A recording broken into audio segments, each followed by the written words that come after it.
একটা দিনেই পড়েছে 18 উইকেট। ব্যাটারদের আসা যাওয়ার মিছিল, ইনিংস ব্রেক সব মিলিয়ে খেলা হয়েছে মোটে 74 ওভার। ম্যাকাইয়ের ধ্বংসলীলায় বাংলাদেশের পর অস্ট্রেলিয়াও পড়ছে, বিশেষ করে শরীফুলের আগুনে বোলিংয়ে। 64 রানে গুটিয়ে যাওয়ার পর শরীফুলের 6 উইকেট শিকারের দিনে 165 রানে 8 উইকেট হারিয়েছে টিম অস্ট্রেলিয়া। বাংলাদেশি বংশোদ্ভূত ফুটবলার কুইন সুলিভানের মাথার পেছনে আঘাত করায় মেসিকে জরিমানা করেছে মেজর লিগ সকার। ফিলাডেলফিয়া মায়ামি ম্যাচে ঘটে এমন ঘটনা। MLS মেসিকে জরিমানার বিষয়টি নিশ্চিত করলেও অর্থের পরিমাণ জানায়নি। হানি বাজার, সংক্ষিপ্ত নাম HB, দেশি কোনো কোম্পানি নয়, বিদেশি কোম্পানির লোগো নিগার সুলতানা জ্যোতির ব্যাটে। দুবাইয়ে আসন্ন এশিয়া কাপের ম্যাচেই দেখা যেতে পারে টাইগ্রেস ক্যাপ্টেনকে নতুন স্পন্সরের ব্যাট দিয়ে খেলতে।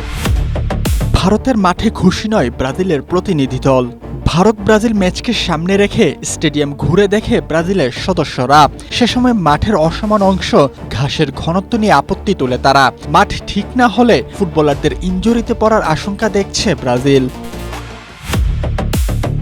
এক ক্লিকে খেলার বিশ্ব।